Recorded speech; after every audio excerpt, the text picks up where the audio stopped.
decades, India has played a significant role in assisting the United Nations in maintaining global peace. Starting with the UN operation in Korea in 1950, India has contributed more peacekeepers than any other country. More than 2 lakh Indians have served in 49 of the 71 UN peacekeeping missions till date. The commitment of the Indian peacekeepers have been recognized the world over, proof of which are the numerous awards that they have received for their outstanding work. This week, nearly 850 Indian peacekeepers serving in South Sudan were awarded the prestigious UN medal for their efforts in building peace in the strife-torn nation as well as in supporting the local communities. Currently, over 2,300 Indian troops and 25 police personnel are deployed with the UN mission in South Sudan. Today in depth, we will be discussing India in the role of global peacekeeper, what has been its record, the sacrifices it has entailed, and the history itself of global peacekeeping.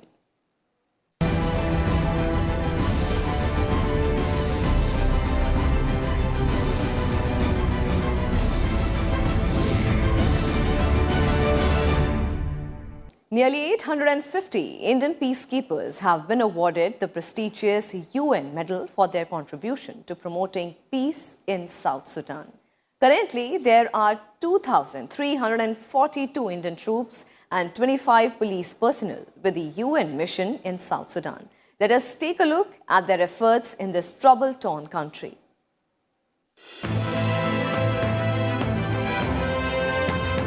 Nearly 850 Indian peacekeepers serving in South Sudan have been awarded the prestigious UN medal for their role in building peace in the strife-torn nation.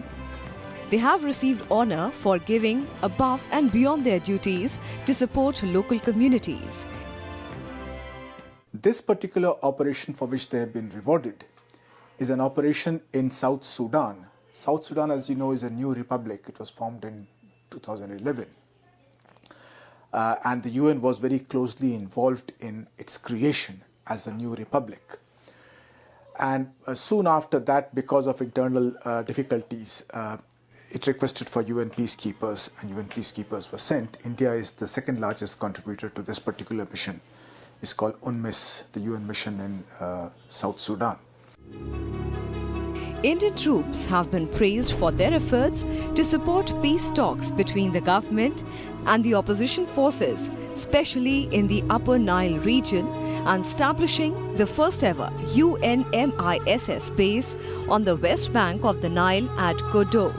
Further, they also supported local communities for building veterinary hospitals at Kodok and Malakal, training cattle keepers for better care for their livestock, and providing life-saving medical assistance to people, and providing value-addition training for farmers. This particular citation which they got, they have been not only praised for keeping the peace, but for helping the local community. So in this particular base, and they have established on the west bank of the Nile, they have not only done peacekeeping, they have also assisted locals by setting up a veterinary hospital, by training the locals to how to raise cattle, how to take care of the livestock, and they've also had medical camps for the locals. So all this combined, so it is not just a function of not letting people fight each other, but also in helping the locals, which have distinguished themselves with this medal.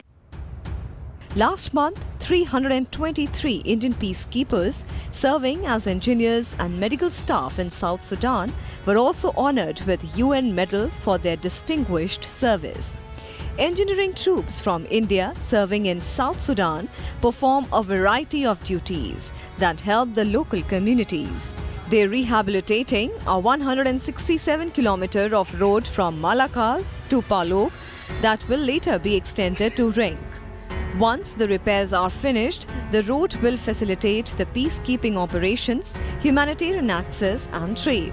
In September, 17 Indian peacekeepers deployed with the UN mission in South Sudan were awarded the medal in recognition for their service to the people.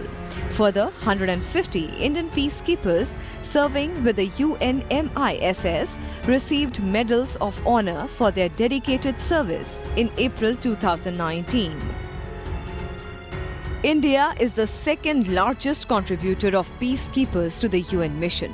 Currently, 2,342 Indian troops and 25 police personnel are deployed with the UN mission in South Sudan. More than 2 lakh military and police have served over the past 70 years, and 168 Indian military personnel have lost their lives under the UN flag. With inputs from Vipul Agrawal, Bureau Report, Rajya Sabha TV. Post-independence, Indian policymakers were faced with a question as to what should be India's role in world politics. As a large nation, India had its own huge internal security concerns. But in 1948, when the question turned to forming a global peacekeeping force, India became an active supporter. It was one of the original members of the United Nations, taking part in its operations all across the world in various capacities. Ever since 1950, India has demonstrated a solid commitment to the efforts of the United Nations in maintaining global peace and security.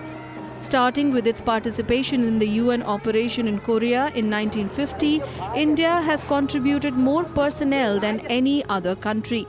More than 2 lakh Indians have served in 49 of the 71 UN peacekeeping missions till date. The first all-women peacekeeping contingent from India was deployed in 2007 to the UN operation in Liberia in the wake of the country's brutal civil war. India was also one of the first countries to send its peacekeeping troops to Congo in 1960. Till date, 68 Indian soldiers have lost their lives in the line of duty in Congo. India, as you know, is aspiring for a permanent seat in the Security Council. And for the Security Council, peacekeeping operations are the most important work that they do for fulfilling their responsibility to maintain international peace and security. And in this, India's contribution is appreciated all over, not only in the UN, but by other countries as well, especially the countries in which these peacekeeping operations are taking place.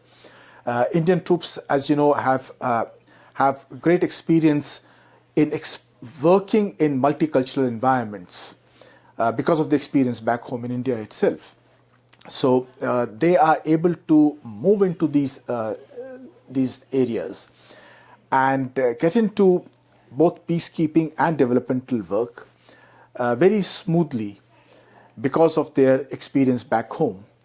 And when they come back, they bring their experiences from abroad back to our country, which enriches our army personnel. India is currently the 4th largest contributor of military and police personnel to UN peacekeeping efforts. There are around 6,700 uniformed peacekeepers from India, with nearly 80% in Congo and South Sudan.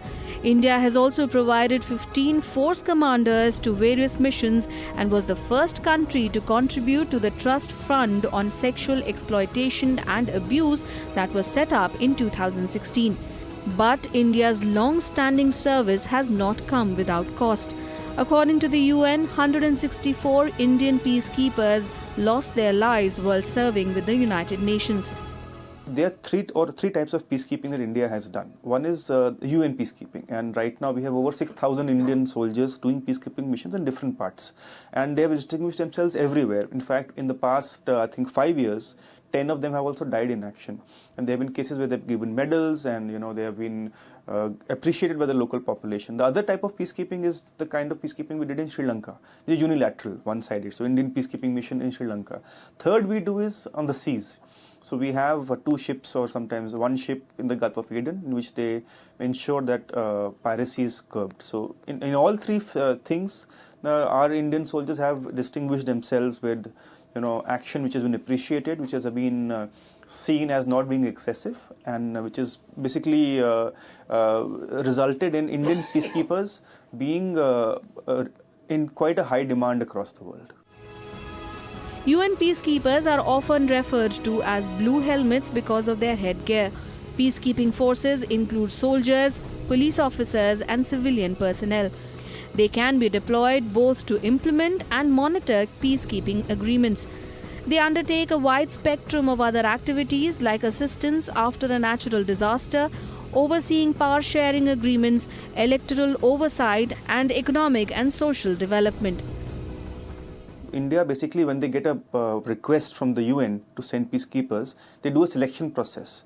And the best and the most elite army units are put to a test, and only the best performing units which have showcased their prowess in conflict areas, they are chosen. So we have seen over the years many peacekeepers go there, but always the best of each units are selected based on the performance on India, where they are performing in Kashmir, in J&K, in Northeast, depending on their performances there. The peacekeeping missions have multiplied since the end of the Cold War, but the number of willing and able troop contributors remains scarce.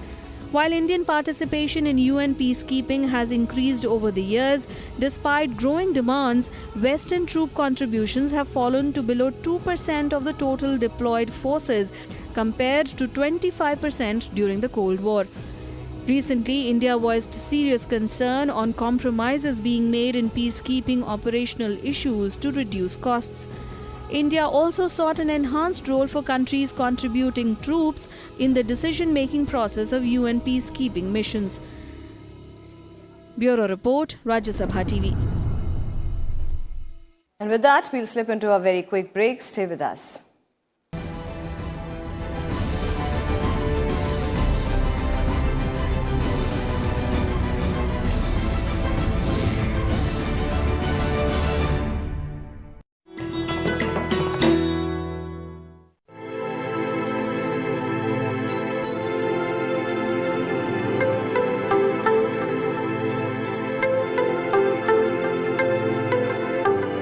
Rabindranath Tagore was awarded the Nobel Prize for Literature in 1913 for his book Gitanjali.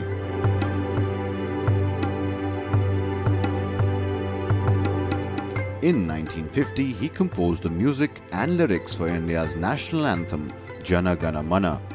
And when Bangladesh became independent in 1971, they chose Tagore's song Amar Shonar Bangla as its national anthem. Tagore's life and works have made him a cultural icon, studied the world over, even into the 21st century.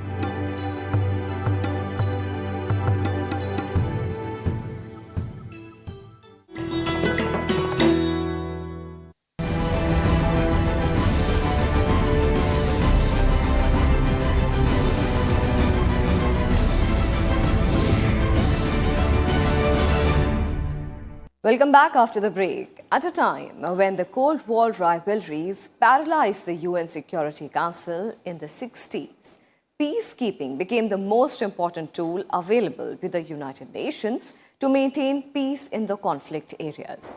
The United Nations peacekeeping is guided by 4 basic principles: consent of parties, impartiality, non-use of force except in self-defense, and defense of the mandate. Based on these principles, there have been more than 70 peacekeeping missions in the last 70 years, some performing adequately while others fail to protect civilians. In this report, we talk about these successes and failures. The United Nations peacekeeping operations began in 1948 during the Arab-Israeli War. Ever since, the light blue helmets and berets have been deployed to many of the world's troubled spots, operating in the most dangerous and difficult environments, dealing with conflicts or their aftermath. The earliest armed peacekeeping operation was the first UN emergency force deployed during the Suez Crisis in 1956. The first large-scale mission, having nearly 20,000 military personnel, was the UN operation in Congo, launched in 1960. Since then, the UN has deployed more than 70 peacekeeping operations. It has helped end conflicts and foster reconciliation by conducting successful peacekeeping operations in dozens of countries, including Cambodia, El Salvador, Guatemala, Mozambique, Namibia, and Tajikistan. Over the years, hundreds of thousands of military personnel, as well as tens of thousands of UN police and other civilians from more than 120 countries have participated in UN peacekeeping operations. Bangladesh, Ethiopia, India, Pakistan, and Rwanda contribute the largest number of peacekeepers. having a share of 36% of the UN's force. Among the most notable successes of UN peacekeeping missions has been the establishment of peace worldwide. Due to its conflict resolution and peacekeeping initiatives, the number of people dying in conflicts has declined rapidly since 1945 worldwide. The UN peacekeeping force that operated in Sierra Leone from 1999 to 2005 is also hailed as a success. It was created to help implement a peace agreement after the country's devastating civil war. The United Nations destroyed more than 42,000 weapons and 1.2 million rounds of ammunition and disarmed more than 75,000 ex-fighters, including hundreds of child soldiers. Burundi is also cited as a success story for the UN peacekeeping operation, helping it recover from decades of ethnic conflict. But there have also been some notable failures. The UN peacekeeping organization was criticized for not doing enough to prevent the 1994 Rwandan genocide that left up to 1 million people dead. A 1999 inquiry found that the United Nations ignored evidence that the genocide was planned and refused to act once it had started. More than 2,500 UN peacekeepers were withdrawn after the murder of 10 Belgian soldiers. The UN was accused of leaving Rwanda to its fate. On 11 July 1995, towards the end of Bosnia's 1992-95 war, Bosnian Serb forces swept into the eastern Srebrenica enclave and executed 8,000 Muslim men and boys in the days that followed, dumping their bodies into pits. It was the worst massacre in post-Second World War European history.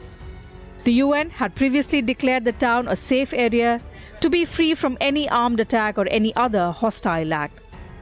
6,000 Dutch infantry was supposed to be protecting thousands of civilians who had taken refuge from earlier Serb offensives in northeastern Bosnia. As Serb forces began shelling Srebrenica, Bosnian Muslim fighters in the town asked for the return of weapons they had surrendered to the UN peacekeepers, but their request was refused.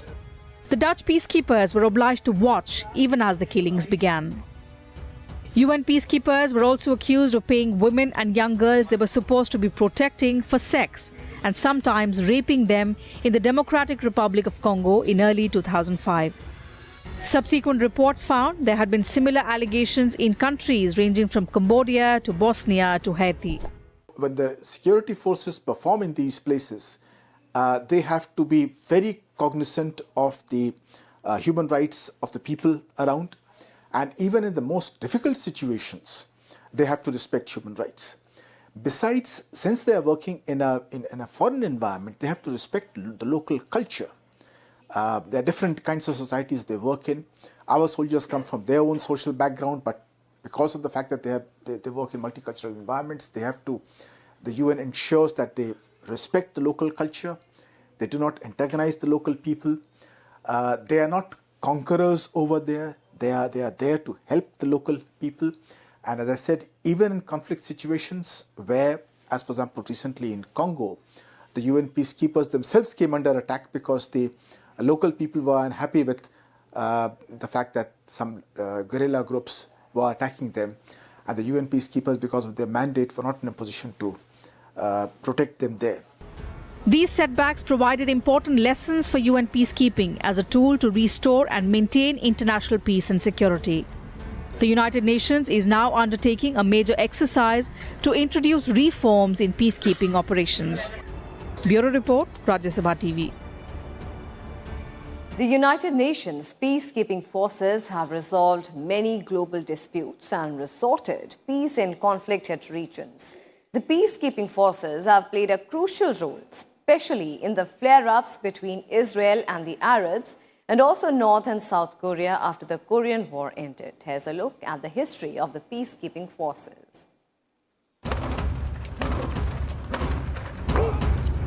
The United Nations Charter makes the Security Council responsible for maintaining international peace and security. It also seeks collective measures to prevent and remove threats to peace. The United Nations peacekeeping forces were formed to do this task of maintaining peace in armed conflict. Mandated by the Security Council, the UN peacekeeping forces are authorized to engage in conflicts between states and countries torn by civil strife. However, restoring peace in a conflict zone takes place only after both warring sides agree to it. Peacekeeping is one of the most important functions of the United Nations. Peacekeeping is an important element of the work that the UN does in maintaining international peace and security. There are over 100,000 UN peacekeepers around the world in 14 peacekeeping missions. Now, UN peacekeepers have two functions to perform. One is to maintain the peace that has been negotiated earlier by UN good officers, and to ensure that the various parties involved in the conflict do not respect the ceasefire and do not fight with each other. Operations of the UN Peacekeeping Force fall within the purview of the Secretary General of the United Nations and the Secretariat. The United Nations operates peacekeeping forces in two ways. The first is to deploy unarmed or lightly armed military personnel from a number of countries. These forces are sent to areas where the warring parties need a neutral party to observe the peace process. Armed troops of the peacekeeping forces are also deployed in conflict zones. Their role is to maintain peace in the conflict-torn regions.